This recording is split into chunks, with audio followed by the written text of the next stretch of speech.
মজার ব্যাপার হচ্ছে ওইখান থেকে আবার হাসিনা আপনাদের সোশ্যাল মিডিয়াতে বিভিন্ন রকম টেক্সট পাঠাচ্ছে, আবার তারা 13 তারিখে নাকি আমরা লকডাউন রাখছে।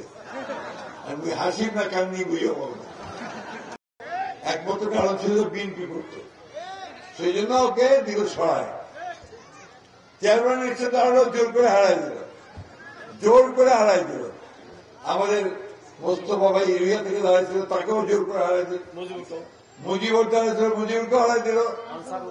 আনসারুল সাহেব দাঁড়াইছিল, তাকেও জোর করে হারাই দিল। এটা ছিল তখন শক্তি, সন্ত্রাস।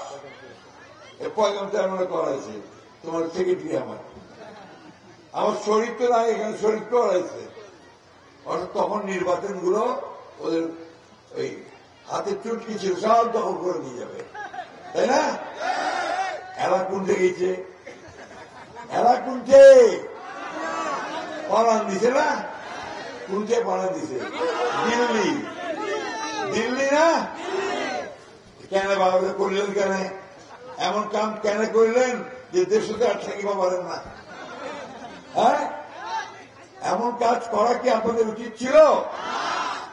তারা এইসব কাজ করে নিজেরাই এখন দেশ ছেড়ে পালিয়েছে। আবার মজার ব্যাপার হচ্ছে ওইখান থেকে আবার হাসিনা আপনাদের সোশ্যাল মিডিয়াতে বিভিন্ন রকম টেক্সট পাঠাচ্ছে, আবার তারা 13 তারিখে নাকি আমরা লকডাউন রাখছে।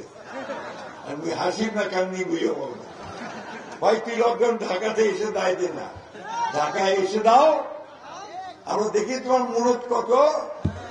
এই দেশের মানুষ যে তোমাকে তারাই বার করে দিছে, এটা কি তুমি ভুলে গেছো? আমরা তখনই বলছিলাম আপনি এই সমস্ত বাড়াবাড়ি করবেন না, বাড়াবাড়ি উপর ওরা পছন্দ করে না। মানুষকে মানুষ মনে করবেন, আর তা না হলে এমন একটা সময় আসবে যেদিন পাড়াবাড়ো পথটা খুঁজে পাবেন না। পায় নাই, তাই না? হেলিকপ্টার চড়ে দৌড় দিয়ে পাড়াবাড়িতে উঠে এনে ঘুরছে, ঠিক তো? এইটা থেকে শিক্ষা নেওয়া উচিত ভাই সকলের, যে জনগণের বিরুদ্ধে গেলে, জনগণের উপর অন্যায় অত্যাচার নির্যাতন করলে সে জনগণ কখনো ক্ষমা করে না।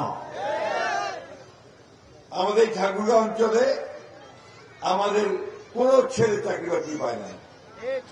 যদি কালি গন্ধ শুকিছে, যদি বিএনপি আছে তাহলে ওর চাকরি নাই, ঠিক না? অনেকে কোন চাকরি বাকরি নেই, ব্যবসা বাণিজ্য নাই। এখন এই ছেলেপেলেরা কি করবে?